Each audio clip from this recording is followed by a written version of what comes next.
Hello, this is Angela from Natural Living Alchemy. Welcome to my channel. Today, we are going to be talking about culturing dairy, and we're going to be making something called milk kefir.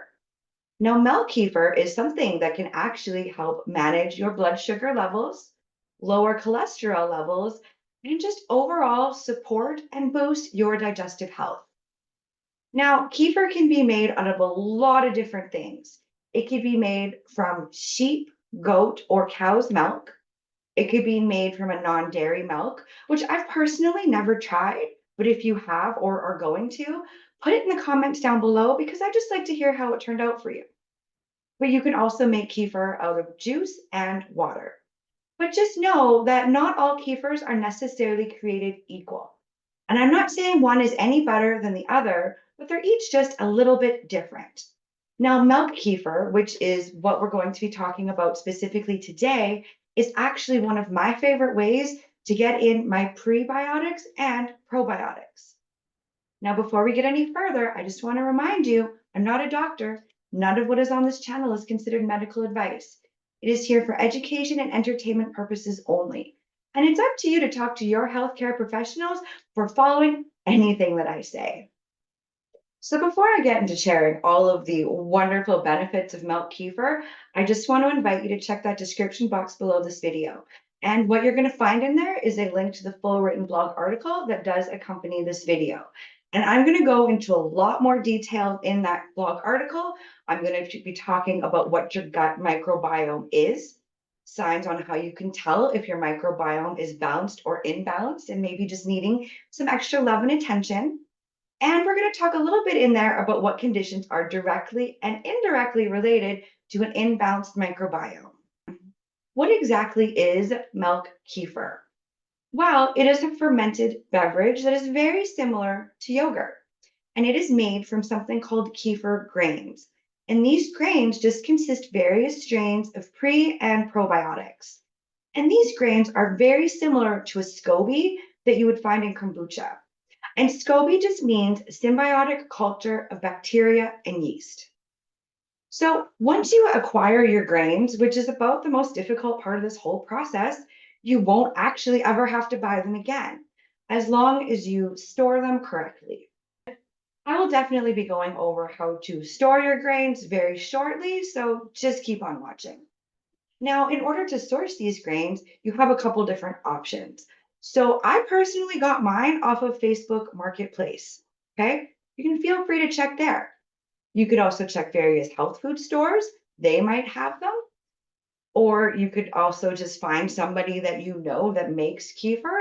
But other things that you could do is you could check with your local Weston A Price chapter to see if they can hook you up with some grains. So, what are prebiotics and probiotics? Well, prebiotics are a type of fiber found in food that, although they aren't digested, they stimulate and promote the activity of the beneficial intestinal bacteria. We want more of the beneficial bacteria and less of the pathogenic bacteria. Okay? Probiotics, on the other hand, those are healthy bacteria that help support normal gastrointestinal flora.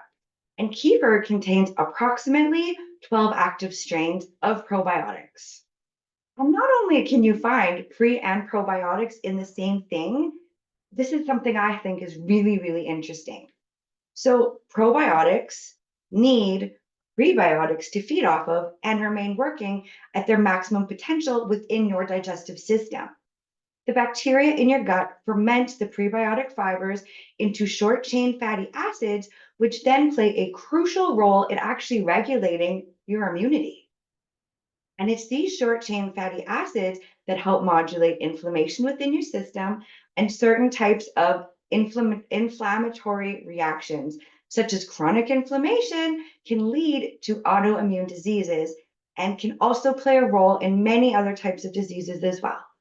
So, what are some of the benefits of drinking milk kefir? Well, milk kefir works as a blood sugar control, and it could be beneficial for people with diabetes or obesity. And it also helps to modulate any diabetic related markers.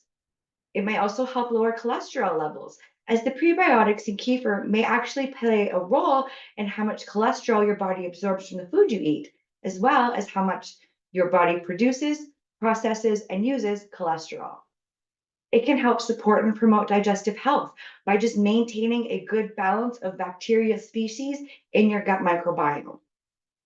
It can also help support your immunity in that way by helping to fight against harmful bacteria and infection by just loading yourself up with all of these really good and beneficial bacteria. And it is also considered to be a superfood because it contains vitamins and minerals that your body requires, such as the B vitamins, vitamins A, C, D, and K, as well as magnesium, calcium, phosphorus, and potassium. And one last thing that I find to be really interesting and beneficial about drinking milk kefir is if you're lactose intolerant, because you actually might still be able to drink milk kefir because the microorganisms in there convert lactose into lactic acid. You just need to make sure that it is culturing for at least 24 hours. So to make kefir, you're going to need 1 tablespoon of grains for every 2 cups of milk that you're using. Now, if you use more grains, it's just going to culture faster. If you use less, it's just going to culture slower. But that's just the ratio that I've had the most success with when making my own. Now, what type of milk would you use? So I'm just working with cow's milk right now. All right. But again, you could use cow, sheep, whatever you have available to you, goat, right? But if you can get your hands on raw milk, use that. Now, in Canada, it's actually illegal to sell unpasteurized dairy. So I haven't been able to get my hands on any, and I can't exactly hide a dairy cow in my backyard. I'm already trying to figure out how to get some chickens back there. So I'm just wanting not to push my luck. But anyway, in seriousness, what percentage of milk? Because we have various percentages to choose from if you're using cow's milk from skim to whole. Now, I prefer whole milk. Now, there's been a lot of information that I was told, especially growing up, all right, about how skim milk, you got to drink that because full fat milk is going to make you fat. It's not. What's going to make you fat is processed food and poor eating choices. Those are most likely going to be the culprit. It's not going to be full fat milk. But again, that's just my opinion. Maybe you hold a different one, and that's okay. You just use whatever milk you prefer and that you have a hold of. So one thing that you just really want to make sure of when you're sourcing out your milk is you are not using ultra pasteurized. That type of milk will just not work for culturing. So when I was making this batch of kefir, I filmed the process that I am just going to share with you now so that you can see how we can just get some grains and some milk and turn it into something like this. Now in this video, I did speed it up 4 times. I didn't think you really wanted to watch me do this in real time. And just so you know, start to finish, the entire process took about 20 minutes. And that was including heating and the cooling phase. So what you're going to want to do first is really decide how much milk kefir you're wanting to make. I'm wanting to make 4 cups.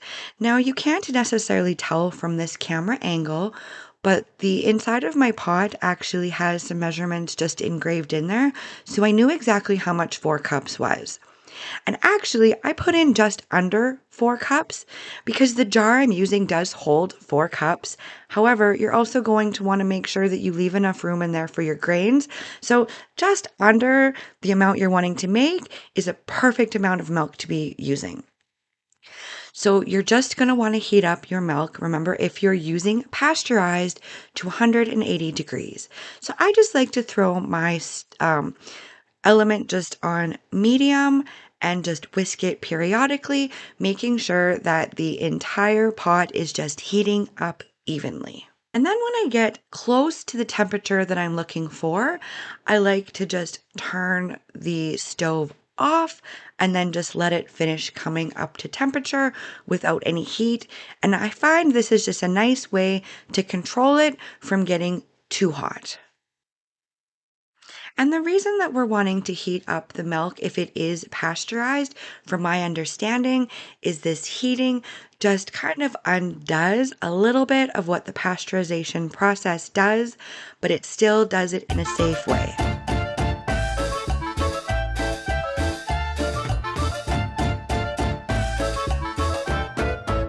So once you've reached the appropriate temperature, you're just going to want to put your pot into a sink of cold water. And I just like to put a dishcloth underneath to make sure that I'm not damaging the bottom of my sink by just putting the hot pot directly on it. This step might be unnecessary, but it is just something I like to do. While your milk is cooling down is a really good time to just get those grains ready that you're going to be using for this batch. So I am just straining mine out of my little storage container that I like to keep my grains in between use. And I'm just straining them through a small white colander with a wooden spoon.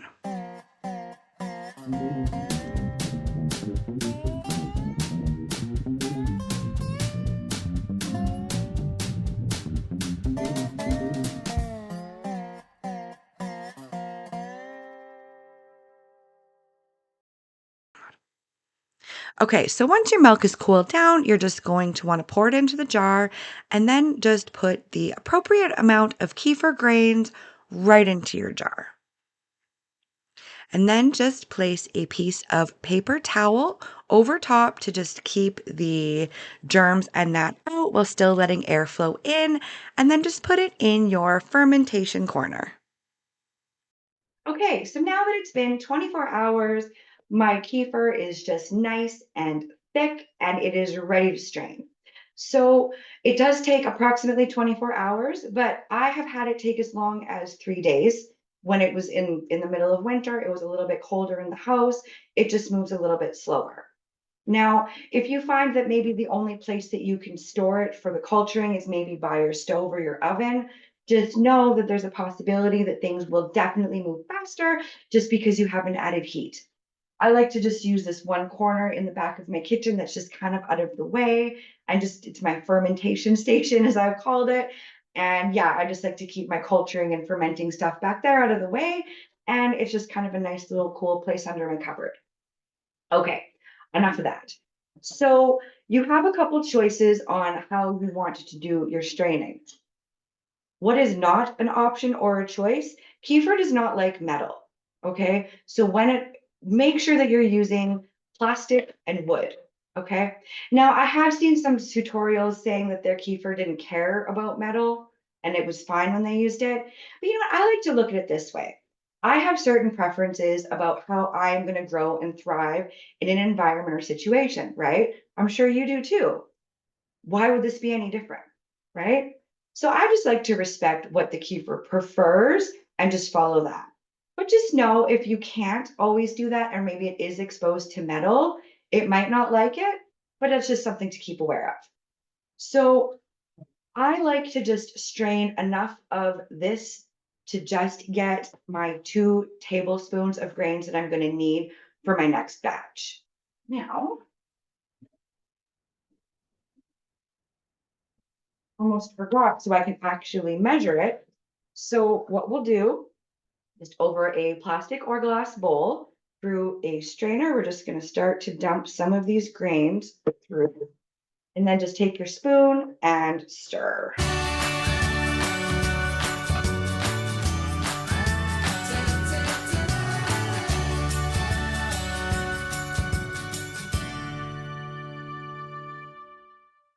And then, ooh, it's not spilled. So yeah, as you're stirring, we are slowly being left with some of these little grains behind. Okay.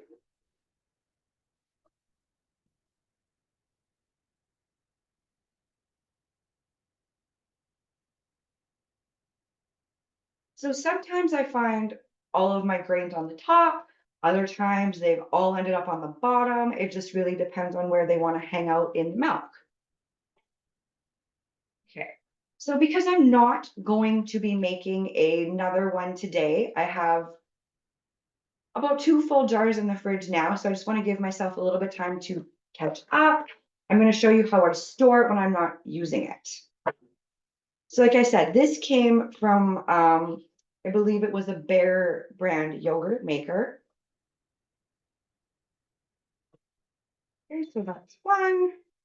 Now, and these grains multiply every time that you use them. Sometimes they multiply a lot, sometimes they only multiply just a little, but you're always ending up with more than what you started with.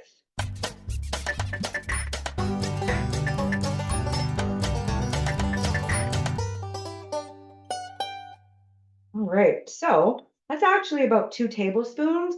I'm just going to leave the rest. Now, let me just move that out of the way. So, remember how I just said a second ago that sometimes the kefir grains end up on the bottom? There are actually some on the bottom of this jar that I can see. Now, so you do not end up with a metric ton of kefir grains. You can eat them, actually. Yeah, they do taste a little bit rubbery and almost like a mild cheese. That sounds weird. That's the only way I can describe it. Okay, so then all you would have to do is just pour your strained kefir just back into your jar, and that's it.